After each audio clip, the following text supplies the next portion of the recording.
Welcome, everybody, to another wonderful episode of Rock Talk with the DocRocker. I am Jeff Bonomo, and I'm joined once again, like I always am, with the DocRocker himself. Dan Torlato, how are you doing on this rainy spring Friday? This rainy, cloudy, cold, springy, crappy day. It's great. I'm actually in a really good mood because I got my first dose of the Moderna vaccine. So I am beyond pumped. One of us. Yeah. So flattening the curve, stopping the spread, doing my part.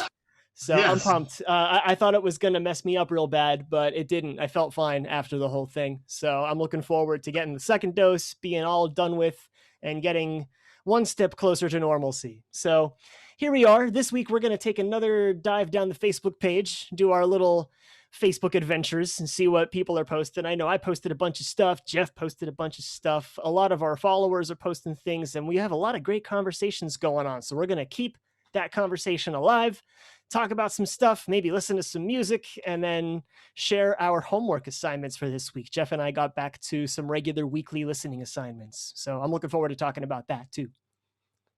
Great. So let's just get rolling right here with some more tales from the Rock Talk Facebook group. First thing I want to mention, I didn't actually post this, but I want to mention this anyway. We are recording this on April 16th, and it is my favorite drummer's birthday, Mark Zonder, formerly of Fates Morning. He does a lot of prog stuff. It's his birthday today, so happy birthday, Mark. Happy birthday, Mark. If you're watching, I don't know if he watches or not, but I do. I always post these things up on my personal Facebook page, and since we're connected through Facebook, maybe he will watch it someday. So happy birthday, Mark. So let's get rolling here with first post I see is from your brother. Adam. He posted, he's been revisiting this band's collection recently. The first 4 albums are excellent. To my surprise, last year they released a sequel to Jesse's Girl. He is talking about Coheed and Cambria. They did a song called Jesse's Girl 2, which features Rick Springfield. I guess he gave them the stamp of approval. Huh. Most interesting. It's actually a really good song. And, we had the Coheed mega fan, we'll call him Matt, on the show a couple months back, I believe. And I really, really need to start listening to this band a lot more. Because everything I've been hearing by them that was the general consensus that we came to on that episode of like, wow, these guys have a lot of really diverse and colorful and interesting and artistic material, and they're awesome. And anyone who loves music, period, should check them out. Myself included. A lot of people just know that Welcome Home song, and I'm one of them. I'm guilty of that. I only knew which is fine, because Welcome Home is an awesome song. Yeah. Yeah. It's really, as far as any Coheed fan is out there is concerned, it's probably just the tip of the iceberg. Right. It's like saying that, the only song you know by Rush is Tom Sawyer. Yeah. Or the only song you know by Maiden is The Trooper.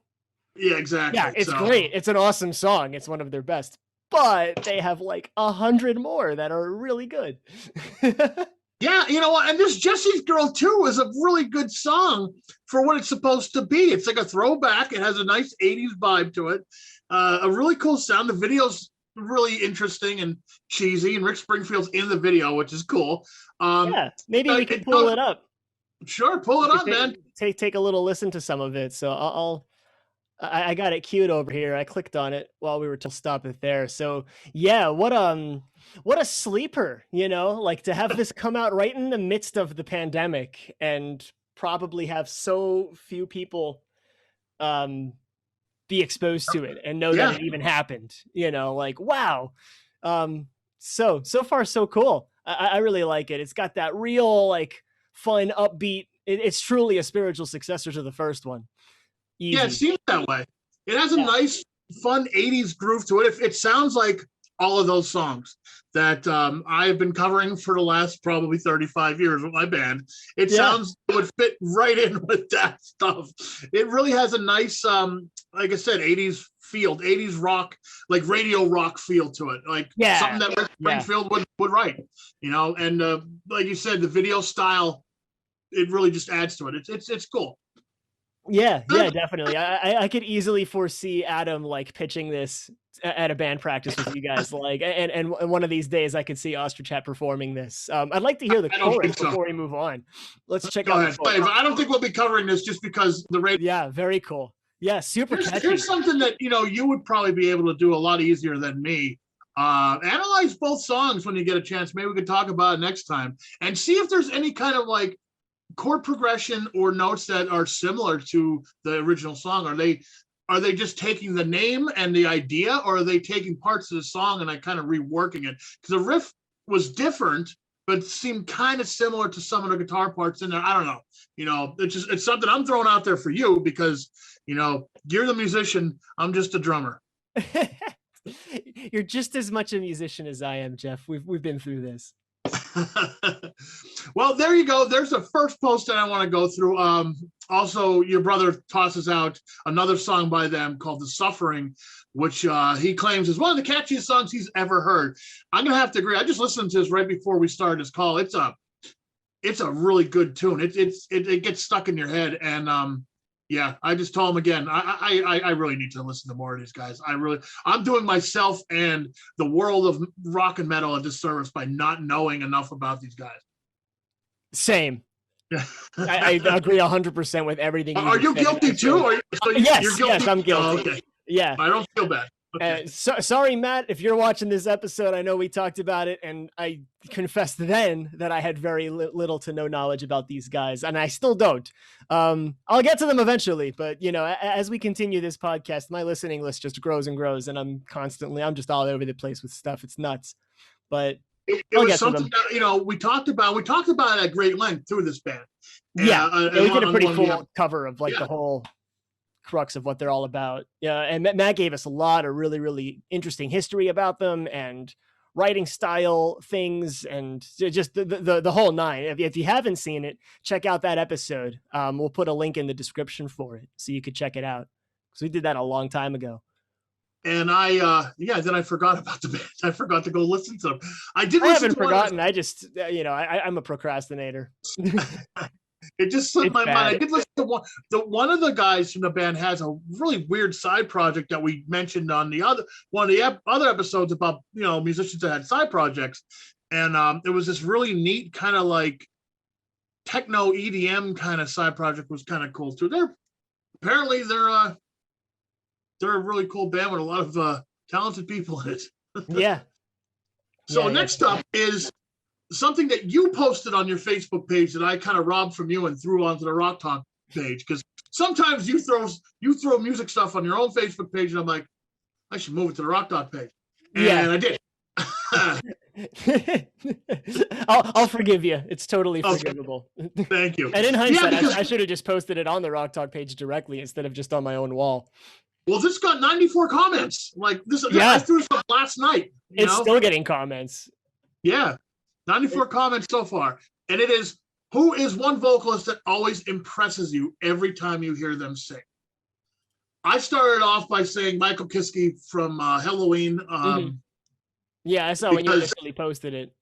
Yeah, that's my guy. And for someone to sound like he does, at age 18 and sound like he does now when he's pushing 50, I mean, incredible. It's insane. You can't even say that about singers like Bruce Dickinson, that they still have wonderful voices and they're fantastic singers. Oh, yeah. But just time and life and, in Bruce's case, getting cancer definitely affected him. But I think actually Bruce sings better now, post-cancer than he did. I think it's he's a lot more mindful of his vocal health. So it definitely was inadvertently a turn for the better. But yeah, in Michael Kiske's case, he literally, like, so some of those recordings you sent me to sample, I thought were just as well from the 80s, but they were like, oh, this is from like 2016. It's like, whoa, what? Yeah. This guy, what an animal. Yeah. Let's see. Some people posted Chris Cornell. It's another one. That guy didn't lose a step, man. Rest in peace, Chris. But man, I remember hearing him, and I'm thinking like, wow, this guy has such a powerful voice. And then he went and did his Audio Slave stuff. He did a lot of stuff where he was singing at a little lower register. And then when Soundgarden got back together, I saw a live video of him singing. I don't remember what song it was, but it was a song where he's just up in the stratosphere with that voice, and it was perfect. And I'm like, wow, like, 20 years on, he can still hit these notes. He was one of a kind, another guy that's just such a great vocalist, man. Chris Cornell, rest in peace, man. He was fantastic. Yeah. R.I.P. Chris Cornell. Who else? Some people mentioning me. No, I always sing Iron Maiden at the Christmas parties when you play accordion, or when I'm really drunk around a bonfire. So I posted a video of me and your brother singing "Bodies Hit the Floor" at the church picnic 13 years ago. Nice.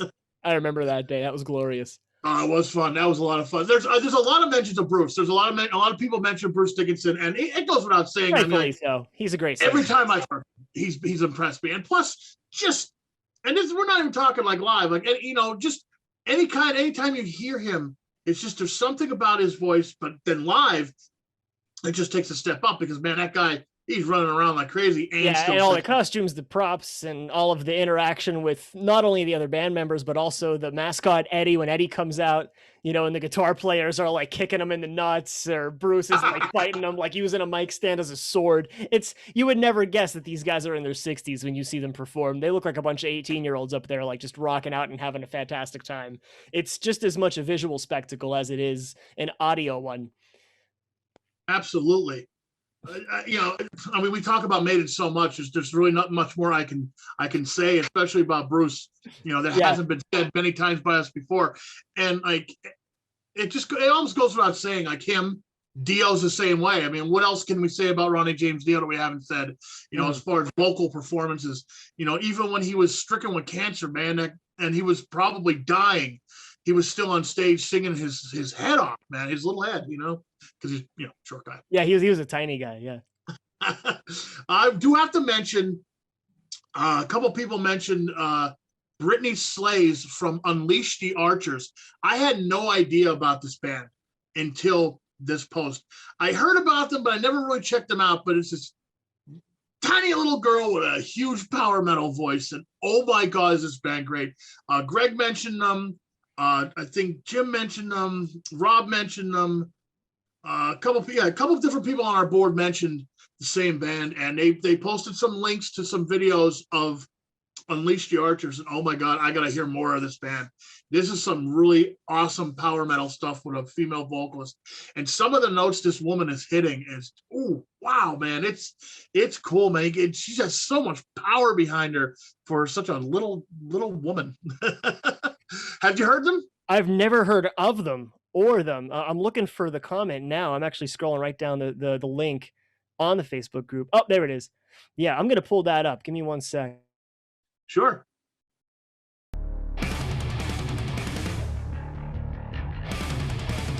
I love it already.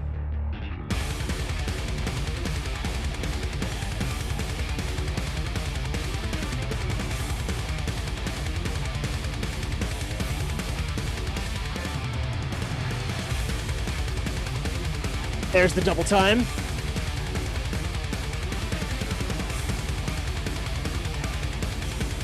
Bassist using his fingers. Very cool. Really tight, too. I can't wait to hear her voice.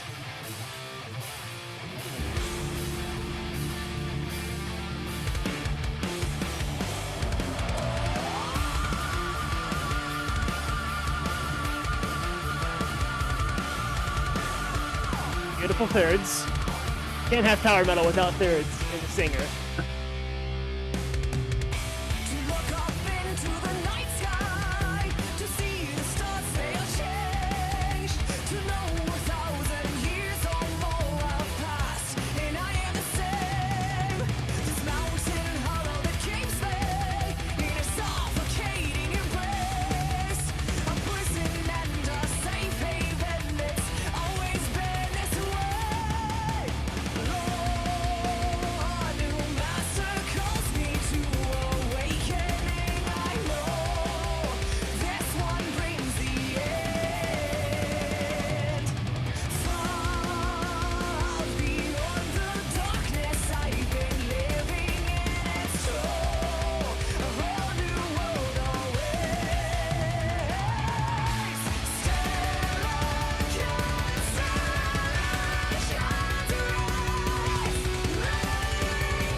she has a voice that like you could also hear a guy singing that and matching it really, really well. You know what I mean?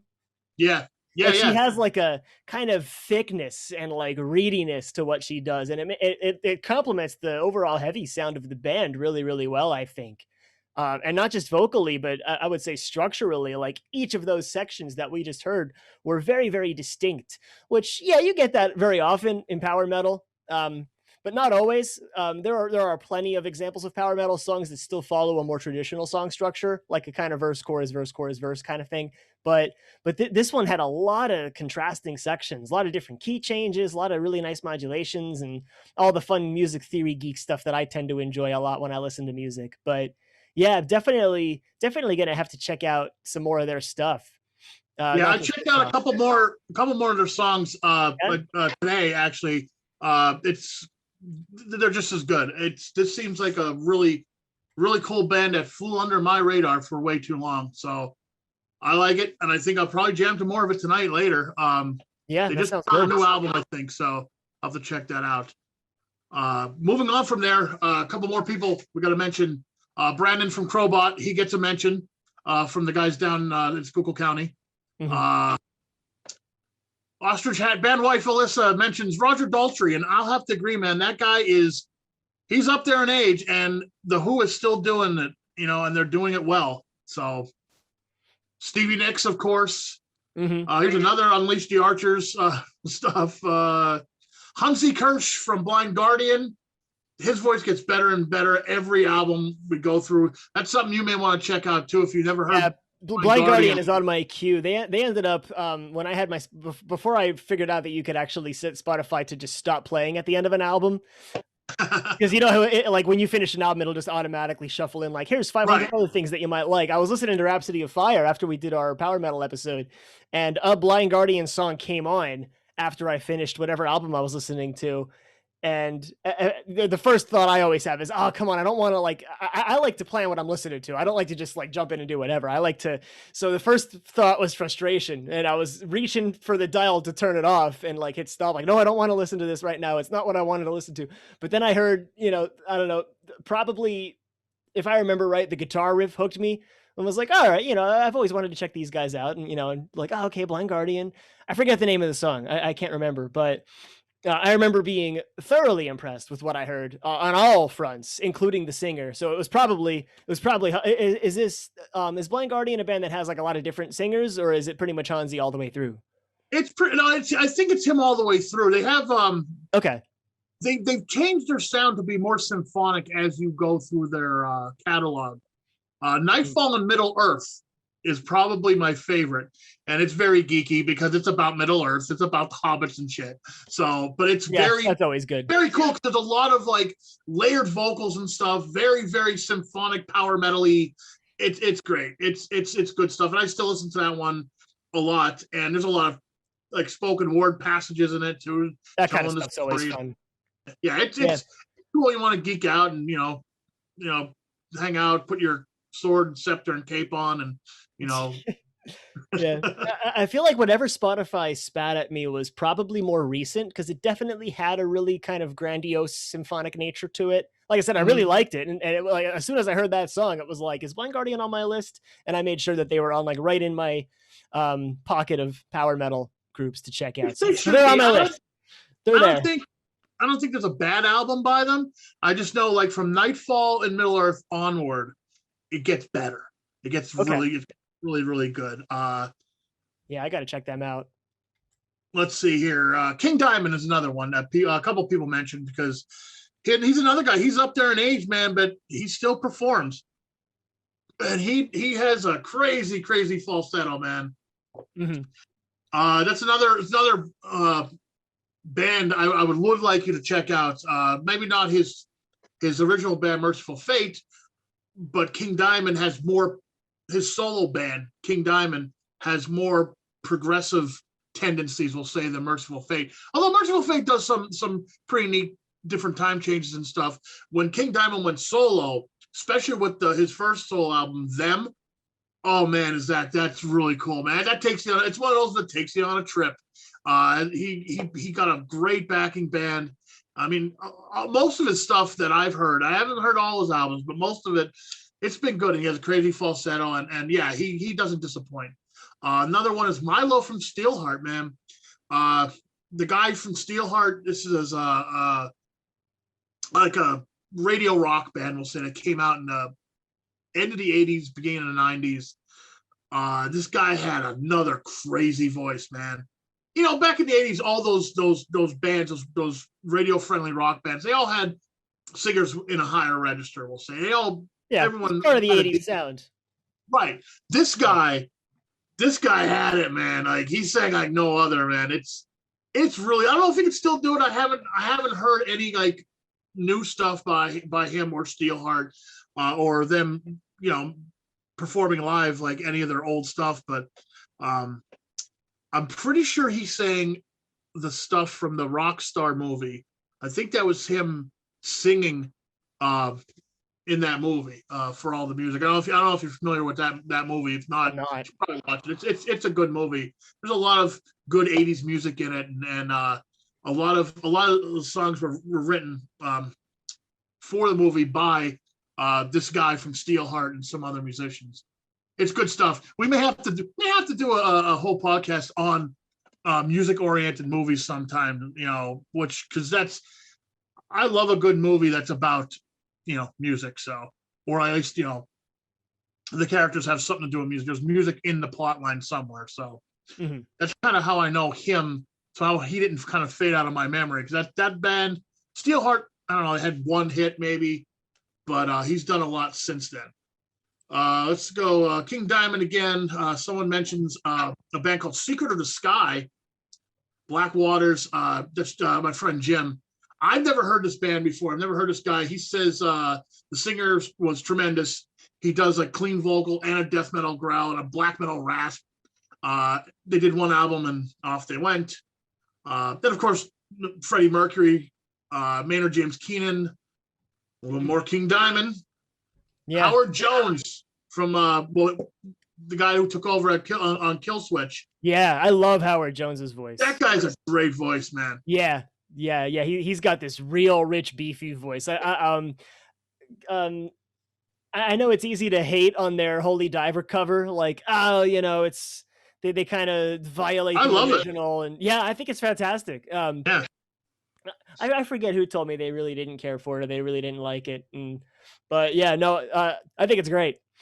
I don't like the middle part, but I like the rest of it. See, that part in the Killswitch version, that's the part I've come to like the best. Yeah. Because it kind of deviates and goes in a much heavier direction, and that. I don't mind the music on it. I just think he should have sang it.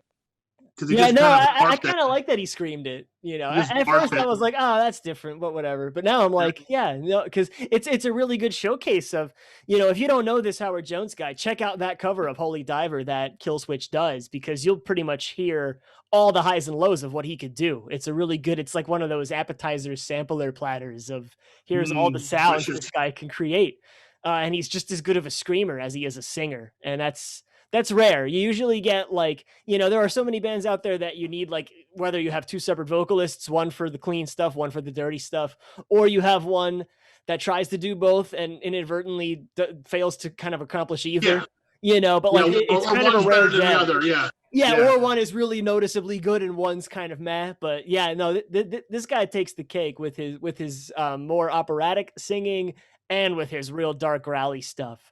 His clean voice, his clean vocals are great. I mean, he's a talented dude, man. Like, you know, because some of these guys, and that's the problem I have with some of these guys, all they can do is growl. All they can do is bark. You know, not him though. You know, and not the other guy. The other guy from Kill Switch is just as good. What I can't remember his name. Yeah, I mean, the original. Your brother's gonna kill us. He'll get over it. Okay, let's move on to another post by Len Darren. The most underrated albums by 20 major metal bands. Now, this was posted from loudersound.com. It's an article if you guys want to read it. I'm not going to read it back to you guys. And I looked through these, and my whole take is I agree on some of them. Some of them are, I guess, what they consider underrated. Some of them aren't underrated at all. Some of them are just bad albums. And I don't know all the albums on the list, but the ones I do know, like they mentioned "Peace of Mind" by Iron Maiden. Yeah, that's the first thing that caught my eye. It's not, to me, that's not an underrated album at all. Yeah, you ask any Maiden fan, that's usually in their top 3. Yeah. Yeah, that's a great album through and It's through. definitely not like commercially as well known to like a non-Maiden fan. Like I can kind of see where they're coming from. Like, oh yeah, like so many other greatest hits are on Number and Power Slave, and the only one I think that's noticeably greatest hit material on Peace of Mind is the Trooper, right? Trooper, Flight of Icarus is on there though too. Yeah, there's a lot of great songs on it. Die With Your Boots On. That. I like this album better than Power Slave. Me too. Yeah. Yeah, I kind of have. I know you're not too big on Power Slave. I remember that. Yeah, no, it's really not my favorite. But there's some filler on that album. You said I don't agree, except for the instrumental. But Peace of Mind, as far as I'm concerned, Peace of Mind is not an underrated album at all. The next one I could mention is Metallica's Saint Anger. It's not underrated. That's not an underrated album. It's a bad album. It's just a bad album. Yeah, I'm really not too familiar with it, and I probably won't be because I'm not really too big of a Metallica. You should just, you should just listen to it one day just to torture yourself. See, I'm not that much of a masochist though. You have to listen. You have to hear the snare drum. The snare drum is so bad. It's so bad on it. The snare drums. You know what? You should pull up the Saint Anger single and listen to it. All right, I'll pull it up right and now. Listen to the snare drum. The snare drum on it. It's just we have to. It's just terrible. But you know what? The songwriting on it isn't that good either. Like that's another thing. It's not just the sound of it. It's just bad. Oh, all right. You've piqued my curiosity. Here it is. This is just the original recording off of it. Someone put it up on YouTube. So because it's metal and because it's awesome, I'm gonna give it a like. Even if I end up not liking the music, I'm not going to dislike the guy's video. But we'll give it a like and we'll listen to a little bit of it just to see how gross. Yeah, not too much because they'll probably sue us. So just go in like 30 seconds. Okay. Ugh.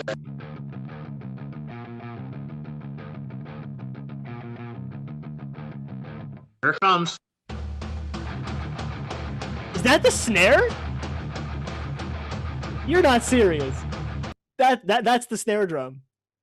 I didn't put that video up, man. I don't know. That's the snare drum. He's not hitting like a tom. It sounds like a tom that's not been tuned. That's the snare? Are you serious? Yes. Dear God, I thought you were just being a picky drummer enthusiast. No. Oh my God, that's horrible.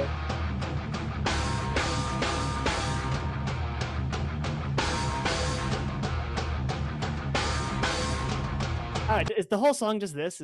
All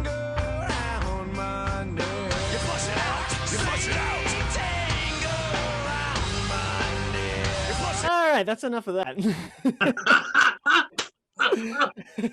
See, I'm probably never gonna do that album. I feel like listening to that's gonna make me physically nauseous if I go through all 7 minutes of that. I don't think so. It will. Okay, right. Can I move on now? Maybe just a little more. Let me just try it like a later part. Oh.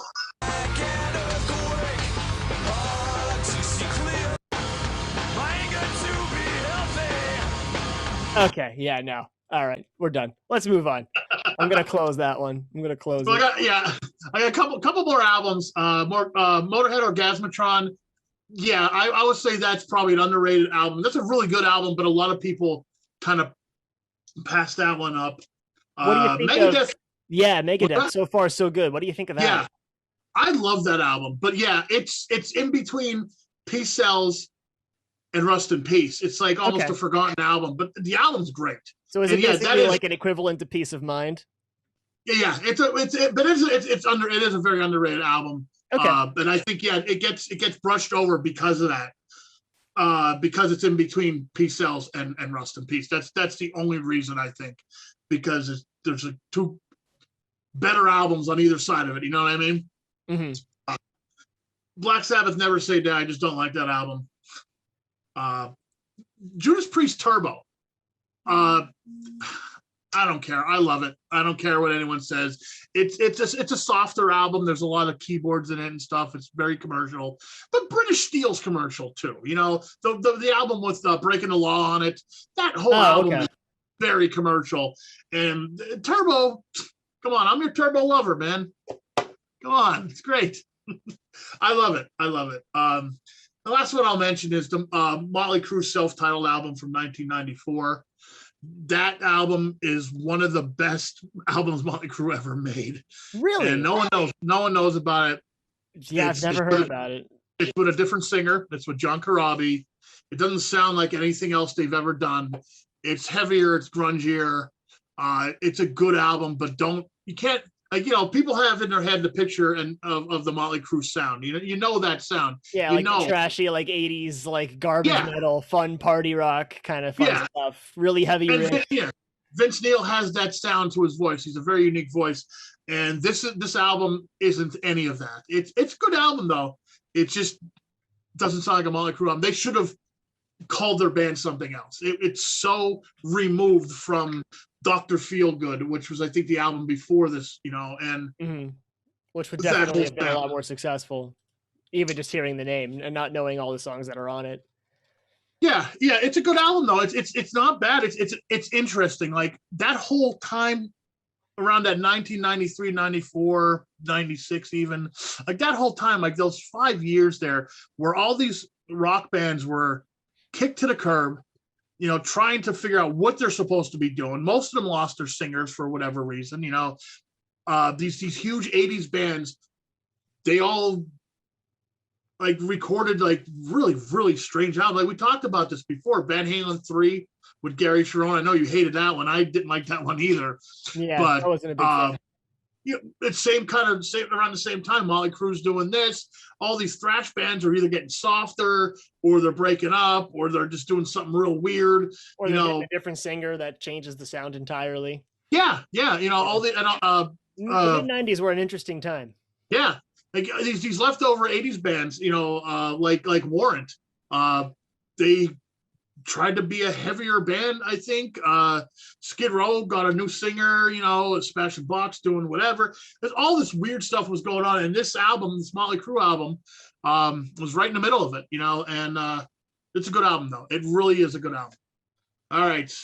And that's all I got to say about that. You want to read the whole article, loudersound.com has it, or just go to our group and read it and comment on it.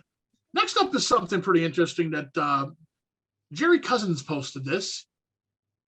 It is a bunch of people, about 1,000 people playing Smells Like Teen Spirit in Paris. I saw that post. Yeah. And I mean, you can never go wrong with Smells Like Teen Spirit. I love that song. As overhyped and overplayed as it is, it's a masterpiece. Yeah, and it's interesting. There's been a lot of these things. I've seen a lot of videos of like, you know, 1,000 people playing Smoke on Their Water, you know, or whatever. This is a new one. 1,000 people playing Smells Like Teen Spirit. Interesting, you know. Yeah, very cool. Yeah, that's self-explanatory right there. You know, it's pretty much what it is. Yeah, so feel free, you know, those of you watching, give us some feedback. You know, if you like these sort of kind of Facebook React adventure videos, feel free to let us know, because we might try some more of them in the future. But we're going to definitely introduce some other new topics as well. You know, we brainstormed a whole bunch of stuff. We actually have a little Google Doc that has a whole bunch of different topics for us to eventually cover and talk about. So if you like these, let us know, because we'll do more of them. Let us know whether you comment on the YouTube video or you post on our Facebook group, Rock Talk with DocRocker. Check us out. Watch our other episodes if you haven't already. Give us a like. Give us a subscribe. We have a lot of people on the group and a lot of people checking us out, but we don't really have a lot of subscribers. So that's always, you know, it's not hard to do. It's a glorified bookmark button, and it'll help you know when we have new content out. So exactly. Click the link. It really helps. It helps us grow. We could eventually, when we hit enough subscribers, we could actually have like an official YouTube page for Pansy Podcast. Yeah, an actual URL that's not a bunch of letters and stuff. Now, before we go though, I do have to mention something we've been waiting for. Yes. Liquid Experiment 3 came out today. It did, and I haven't listened to it yet. Ah, And I'm waiting with bated breath because I'm pumped that it's out. 22 years. After 22 years, the wait is over. And you posted a little teaser on our page 16 hours ago. You copied it from Mike Portnoy's page, and I listened to that. That's really cool, man. You know, it's about a minute or so long. I didn't get a chance. I wanted to listen to it today while I was working. It's just I couldn't. I was way too overworked today. You know, at the day job, I couldn't, and because I want to really pay attention to it too. Same. I don't want to just going on in the background. I really need to really take this all in. Yeah, exactly. That's exactly how I feel. That's why I haven't listened to it yet. Not to mention today I did my homework, so I was listening to some other stuff, something completely different than Liquid Tension Experiment. So it's going to be nice to go back and forth. So yeah. Do you want to before we go? What I thought about, doing this whole thing again for a second week in a row was because Iron Maiden's debut album. It's the 41st anniversary. The other day, it was 41 years ago that Iron Maiden's first debut album was released. So let's just get your take on it. You know, I know we talked a little about it in the comments section, but we had a lot of people going back and forth. So what do you think? I'll tell you what I think first, and you could go off on it. And okay. It's real simple. What I think is I really like it. It's a solid album. It's a great album. I go back to it, but it is overshadowed always by the second album, which is Killers. I still think there's not a bad track on this first album. And it shows the seeds of where Iron Maiden was going to go. And that's about all I have to say about that. Yeah. Well, you know what? I would agree 100%. And I thought it was interesting to see that they released, two of their real big albums in the month of April, between their self-title coming out this week in 1980. And then there was, I think just last week, earlier in April, they released Seventh Son. Yeah, that's right. A few years later. So April 11th. I wonder what other albums they did in April. I don't really pay attention to months, and I know years pretty well, but I don't know months and dates for album releases. I don't really pay much attention to that.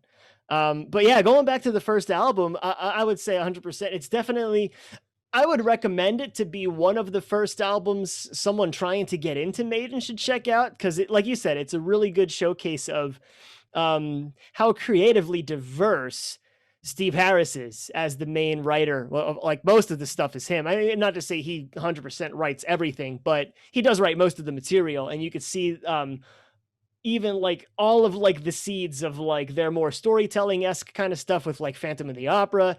They're kind of heavier, more like catchy, like rock chorus, everyone's headbanging in the crowd, going like with Running Free, stuff like that. Sanctuary's on that too, right? Yes. So I didn't know that, but originally it wasn't. Originally it wasn't on the original release. Oh, really? I read that. The one I got was the CD remaster that came out in the late 90s. Yeah. Well, when I read, I didn't know this. It said the North American version included the song "Sanctuary," but it wasn't released in the UK originally. That was a non-album single in the UK, and then I guess in 1998. It was remastered and was added on all the original albums. That's kind of weird. I didn't know that. I never knew that either. I'm reading that from the internet here, so it may or may not be true. Yeah, well, it's probably true. Yeah, not to mention the self-title, the closing track that they close every single concert with. And it's a great song. It's really cool. It is. It's corny, but it's cool. Because it's definitely corny. But yeah, no, it's a solid album. Charlotte the Harlot is on there. And Iron Maiden and Killers, I really like that early era sound. I didn't like it as much compared to like the stuff with the Dickinson era when I first got into them, but it definitely grew on me. Now I don't go back to the self-title that often just because I don't like the production quality of it. I think it sounds like real like raw and crunchy and grainy. Because it was. Yeah. And that's naturally exactly what they were going for. They wanted to replicate that like raw live music experience. It's not polished. It doesn't have any kind of filters or anything like that on it to like help improve the sound. Killers is a whole different direction. They added a lot more, like Paul Di'Anno almost sounds like a different singer on Killers, even though you can tell it's the same vocal talent on both of those albums. he just sounds so much better on Killers to me. Mhm. But Yeah. that's my taste. And I know a lot of fans feel that way too. But you have to look at their first album just for what it's worth compositionally, just from the songwriter's perspective, what stuff they were pulling on that album. And it's all the earliest seeds of what they would become over the course of their first decade as a worldwide phenomenon. So it's definitely worth it. It's worth checking out. If you're looking to get into Maiden, you should check it out sooner rather than later. I waited. I did like all the other stuff first. So I kind of went in like with the sort of kind of less than stellar first impression, like, oh god, this sounds like so kind of infantile compared to like this stuff that's so much more developed from a producer's perspective. Yeah. But yeah, it's great, it's cool, and I go back to it once in a while just because I don't know those songs nearly as well because I don't listen to them that often. So it's a cool little trip for me. So there you go. I guess that'll be it then for our second trip into our Facebook groups posts for this week. Like Danton said, if you haven't subscribed yet, please subscribe to us. Just click that damn button and let's talk more rock. Good night.